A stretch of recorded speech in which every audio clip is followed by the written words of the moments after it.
Hey everyone! Again, an exciting show. It is Monday, starting off our expert series, and we started off with Greg Dickerson. How you doing, sir? I'm doing good. How are you, Michael? I'm doing really well, man. I've been looking forward to this call since about Friday at 7 a.m. Right when we got that shocking, that shocking employment number. I have never Yeah, seen everybody get it wrong by that much. Right, the street number was negative 8 million jobs, meaning lost. Right, we would see a print of 19 or 20% unemployment rate, and bingo bango, we added 2.5 million jobs and the unemployment went to 13.3. So it went down, call it a point and a half. yeah. What did you do when you saw that number? Because I had to go check a couple of sources because I was like, is this fake news? Is somebody playing me?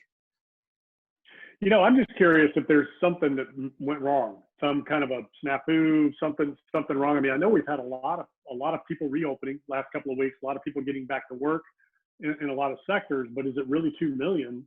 I guess it is, but there's been a lot of reopening over the last, 4 weeks. Yeah, I think again, as I've said a couple of times over the weekend, people should stop arguing the number because any data point, any statistic, right? There are lies, damn lies in statistics, right? That's an old saying. So what I look for is the trend, and what I call last Friday is it's an inflection point. Mm-hmm. The news gets better from here, and then I ask myself, shoot, what happened to that 33-day bear market, which is now over? What happens in real estate? Because again, the forbearance, I don't know if you saw this, but forbearance requests went negative, Mm-hmm. right? It's not exploding. Like 2 weeks ago, it went up 7,000. So it came way down. And then last Friday, it was down like 34,000, like went negative again. So, I mean, all signs are the economy is opening up, right? We went on an unnatural tightening cycle. Lots of the country opened up. Georgia was first. We celebrate what Georgia did to lead the way. Others followed. And what's really happening now is New York opens today. Phase one in New Yeah, York. California, yeah, I think, was Friday. Um, so now you yep. got the big states who really have population and jobs. And man, that could really lead to a huge number in June, right? When we report the June number. Yeah. That's a lot of people in just those couple of states right there. That could be another couple of million, going back to work here in the next week or so. So Mm-hmm. that's great. It's encouraging. Wall Street's off to the races. We're getting back open. Hopefully, the reports are New Zealand says we've eliminated the virus. The Asian I, countries I are saw that. saying that they've, eliminated it. We're seeing these protests everywhere in the gatherings, and we're not seeing, too early yet. We're not seeing a huge surge of hospitalizations. We're going to see cases surge. Okay, so that doesn't concern me, right? If you got tested, if I got tested, it probably show we had it, have it, whatever. But the real metric is hospitalizations and deaths. I mean, that's Yes. what you really got to focus on to see what kind of problem do you really have. So it'll be interesting just to see what the effects of all of this, all these gatherings have on that and the spike, and whether or not this is a seasonal thing, if we've gotten through it, gotten past it. So, if we've gotten past it, gotten through it, we don't have a huge surge and we don't have any big issues. I mean, we're going to be off to the races. People will get more and more comfortable going back, getting out. The things that are still going to lag are going to be, international travel, of course, the airline industry. A lot of people are still not wanting to get on a plane. People are, for this summer especially, you know, we're going to see people getting in their cars and driving. So that's great because that's going to spur economic recovery in this country, Yes. which is what we need. Now, I'm a global guy, and I feel bad for everybody who's losing their tourism, particularly from the United States, Mm-hmm. especially, like Italy, all these other countries that rely on us going over there. It ain't happening this summer. I No. don't see that coming back. Um, so people are going to travel inside the United States. So that's going to help. That's going to put a lot of money back to work, a lot of people back to work for those jobs. As you know, I spend a good part of my time on the Outer Banks of North Carolina, which is a summer vacation destination, all short-term vacation rentals. They were shut down completely. Mm-hmm. There's only two ways in and out, and both of them were locked down for a couple of months. They just opened back up mid-May, and they're off to the races. I mean, they're running summertime occupancies right now in early June that you Wow. normally don't see till late June, early July because schools are out. Yeah. So normally schools aren't out till, late to, mid to late June. in most areas of the Northeast that travel down there. So that's New York, New Jersey, Pennsylvania, Virginia. That's who goes to the Outer Banks of North Carolina. Problem is, those are hot spots, where everybody's traveling. So it'll be interesting to see what happens. So that's the good news. I think as long as this thing subsides and stays under control, and we don't get a huge surge in hospitalizations and deaths, we don't have a huge, flare up, then I think we're going to continue to see more and more open up. People get more and more comfortable going out, getting back. As soon as masks can come off in these, restaurants and hotels and movie theaters, people will get back to the movies. I know for me, I used to go to the movies every single weekend, sometimes twice. I'm not going to a movie theater with a mask on. I'm just not going to do it. Yeah. I'm not worried about anything. That's not a comfortable environment for me to go see a movie. I'd rather stay home. Yeah, no, I agree. The thing for me, right, because I've been thinking all weekend, like, again, I think Friday will go down as the day that things got better, right? It's a inflection point off the bottom. But again, I'm the residential guy, right? So I'm like, okay, what happens? And what I'm going to be looking for over the next 3 to 4 weeks, pretty much, let's call it June, is do we finally get a wave of listings, right? The residential market is beyond restrictive right now, right? Where nationally, I think the number is about 1 million, maybe 1.05, where we usually are at 1.3 or 1.4 active listings, right? We're just way low. And we've been low for months, pretty much all year. So if we are off to the races in real estate, residential real estate, we are going to see a wave of listings in the next 4 weeks. If that doesn't happen, that still means people are nervous, in my opinion, right? Because that's an individual decision. We all know there's going to be people that think there's no problem, and then there's some people that are never going to leave home. But we're going to find out, at least in residential real estate over the next 4 weeks, what percentage you're in, right? Because if you're not leaving your house, you're not listing it. And if you don't think there's a problem, you are listing it because, again, interest rates are low, 30-year money. The economy could just explode higher from here. Yeah. It's, there's a potential, to definitely we got to get back, to where we were. So, as far as, GDP, and generating revenue, we're not there yet, and we're not even close.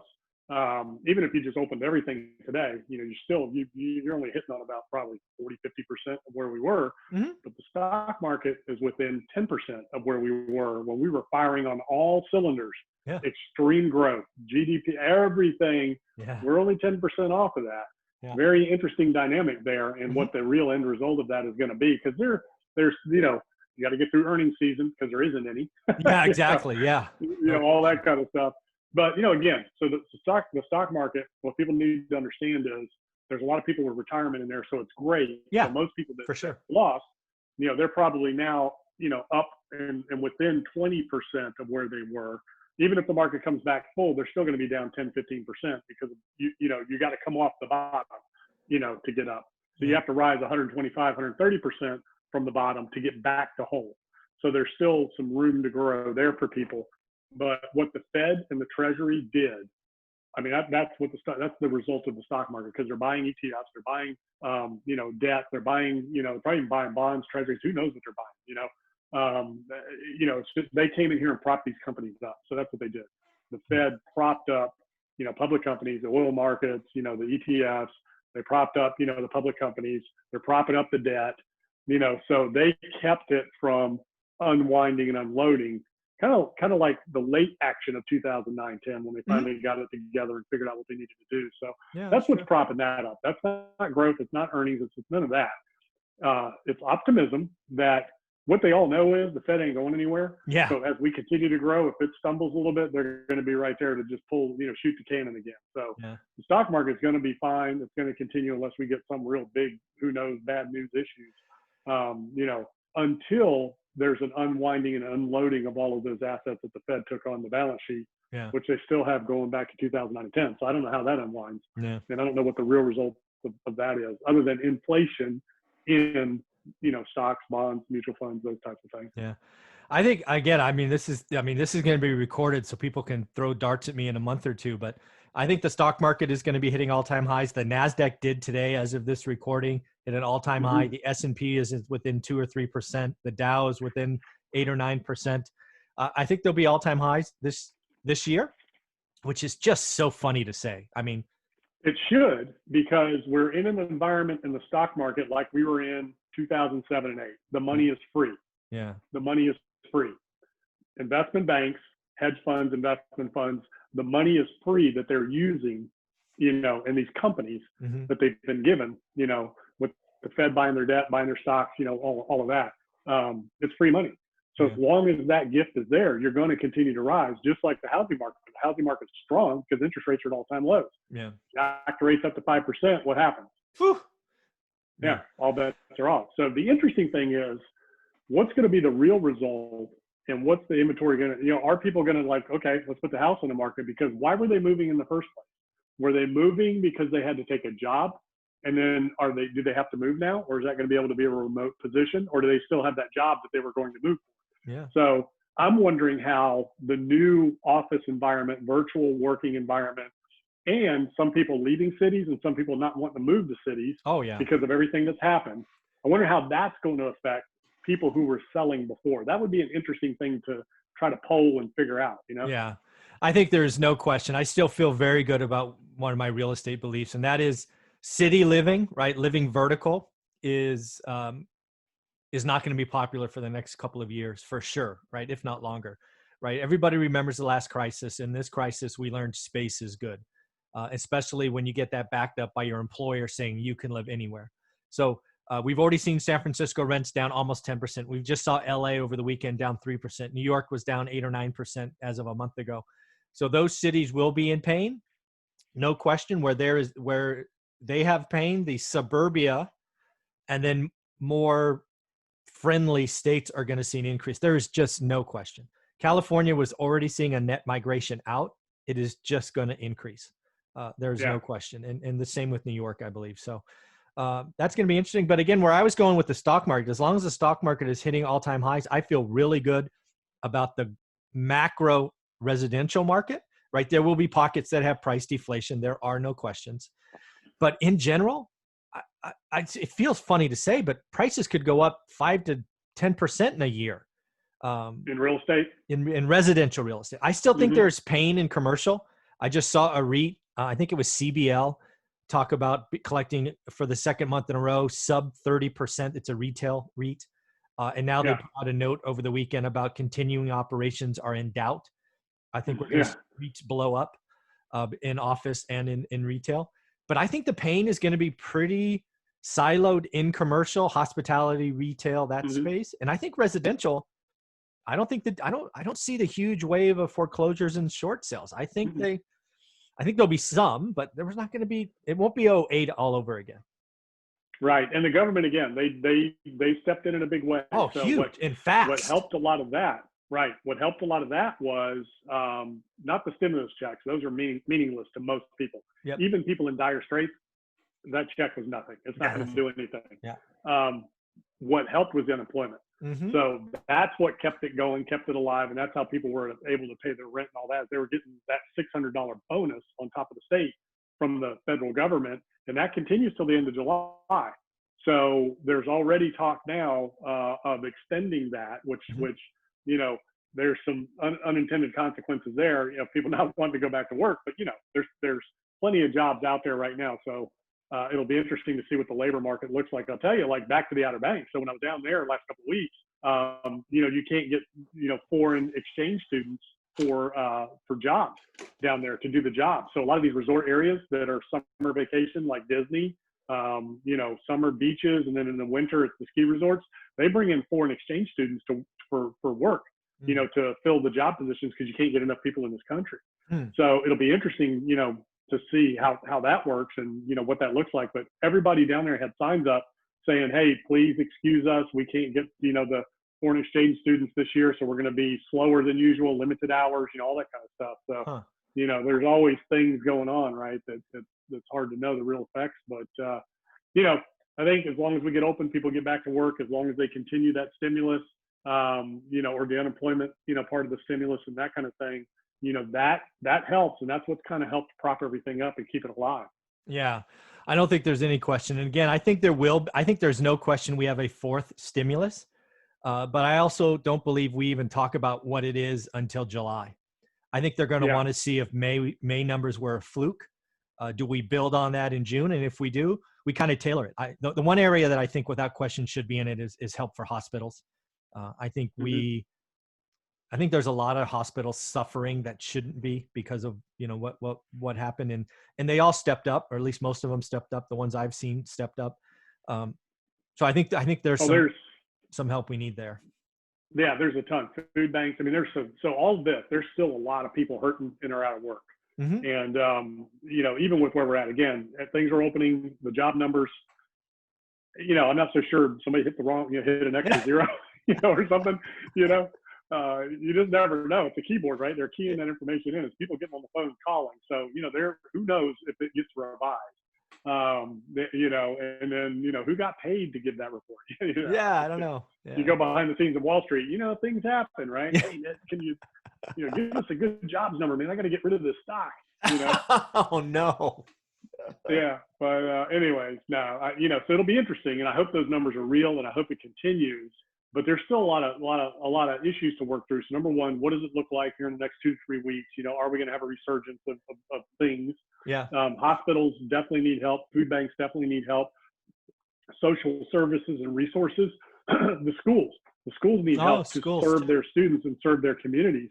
And there's still a lot of schools, depending on how it goes, that may or may not reopen in the fall.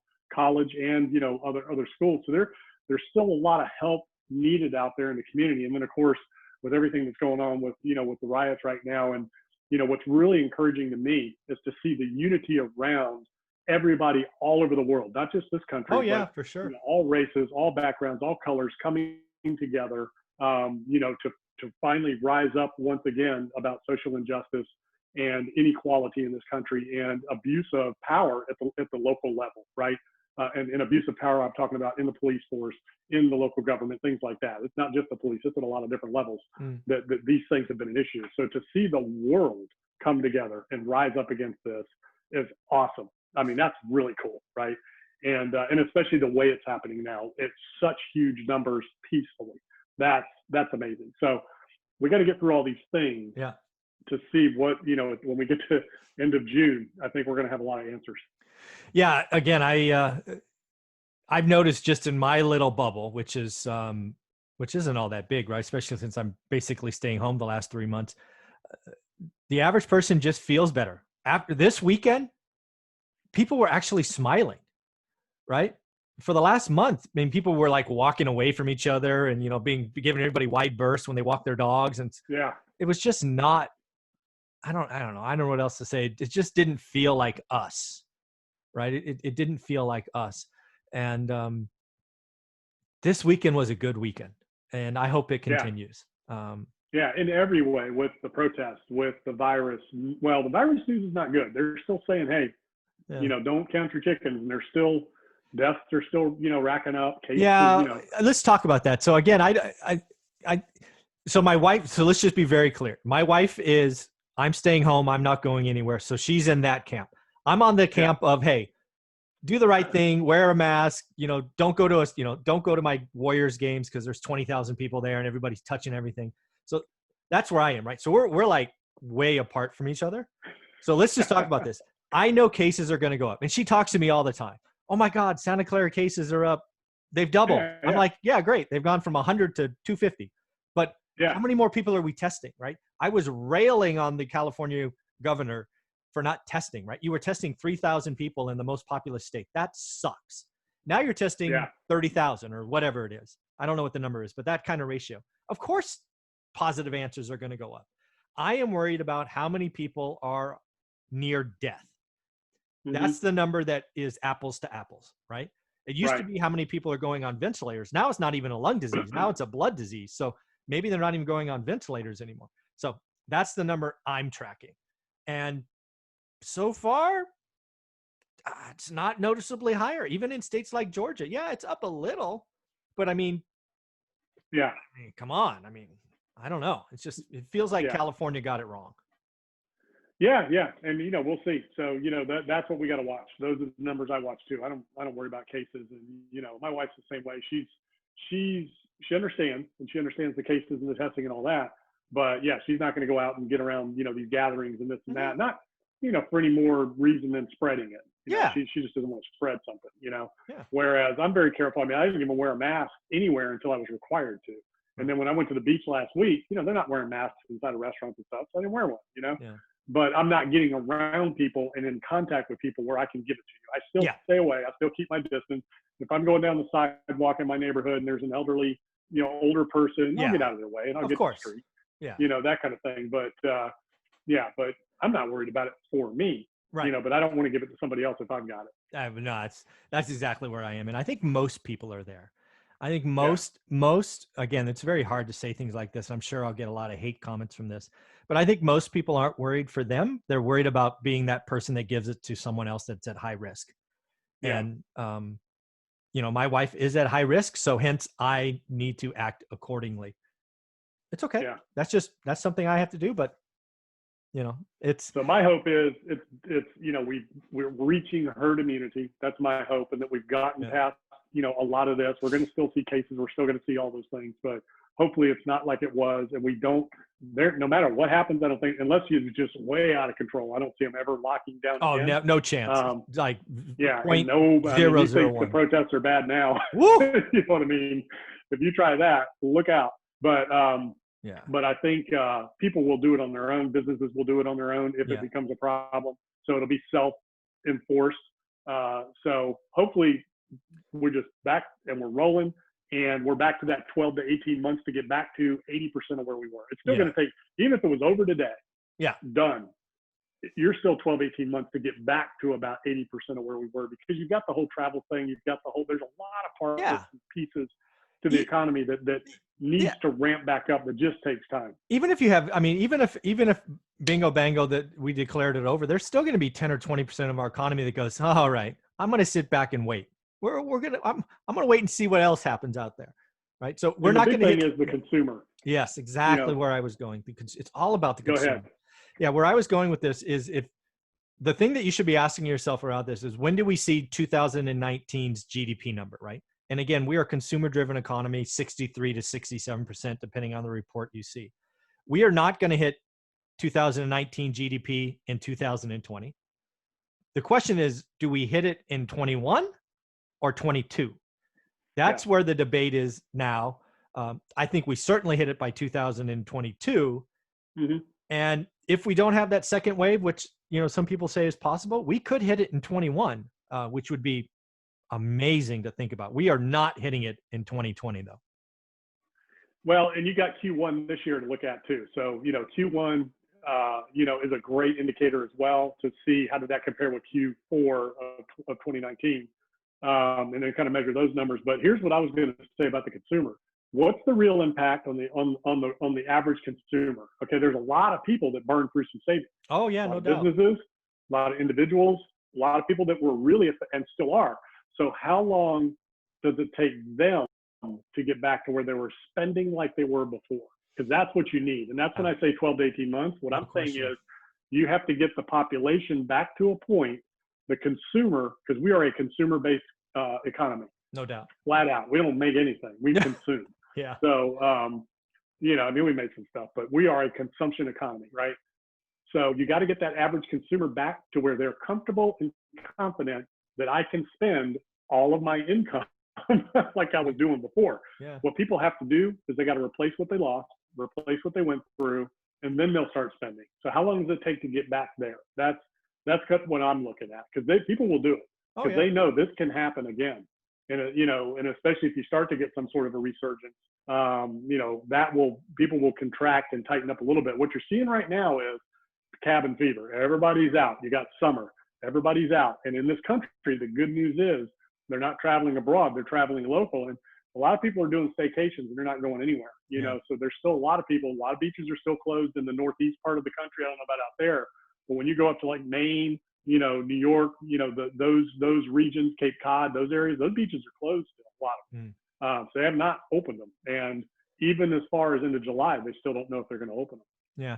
Well, let's switch gears a little bit and talk about something that should be a topic for the next couple of months, if you're in the investing or especially in the real estate game, and that is inflation. Mm-hmm. Right. The question. So I still believe that 2020 will be, the year of deflation. Right. We have a lot of supply of stuff, and clothes and gas is cheaper and all of that stuff. So I think deflation is going to be the word for 2020. But I think inflation, will be the talk of 2021 and 2022.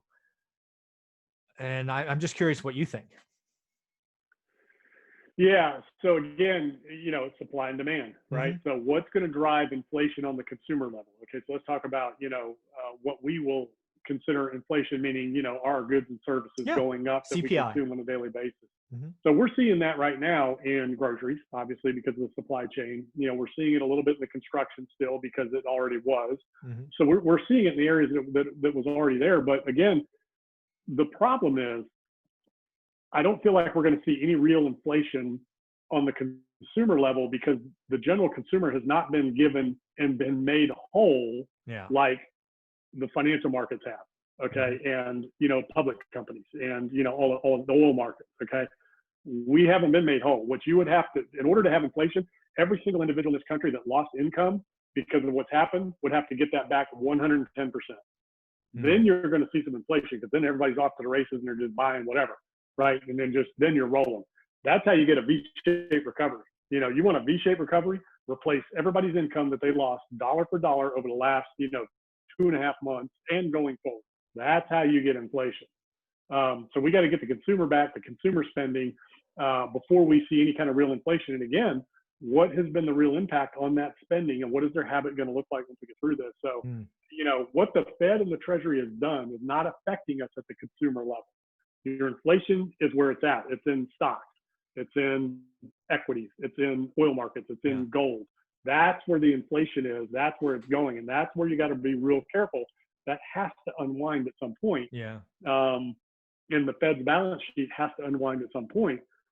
And even Mnuchin, will tell you, and, Powell will tell you, they really don't know the real effect of all that QE. They just don't know. They don't know. And where we are as a nation in debt to GDP and all that kind of stuff. I mean, but at the consumer level, it's pretty simple.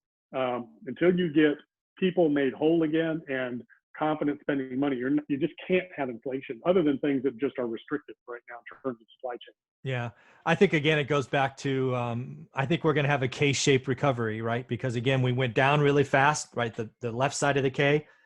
We are clearly seeing an uptick in asset inflation, which is where the Fed it can be involved.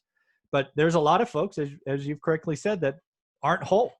And there will be a lot of people that are in pain and suffering, frankly, more after this than before, right? So that's, it just feels like there's going to be, unfortunately, winners and losers again, which doesn't feel good to say. Yeah. I'm looking for a Q-shaped recovery. Have you heard that philosophy yet? No, I haven't. Well, tell me about that. No, me either. I just made it up. You sucker. I fell for your joke. Yeah, so it's going to be really interesting. Again, I just want to say as we wrap this up, this weekend is the first weekend in, 12 weeks, 10, 12 weeks, that just felt better. It felt better. And I'm so happy to feel better. So any closing I feel thoughts? good on so many levels. Yeah. We're getting back open. People are getting back out. We're getting back to work. There's still support from the federal government. The world is uniting around a cause that needs to be resolved, right? It needs to be fixed once and for all. And the world is coming together to fix it. And right now, if this virus is, contained and nobody's talking about it, but there's got to still be getting closer to a vaccine and treatments and all that, figuring this thing out. If we can get that behind us, man, we're off to the races. Yeah, very cool. Well, Greg, thank you very much for your time. Thanks for kicking us strong on Mondays. I appreciate it, man. Yep, it was good to be here. Thanks, buddy.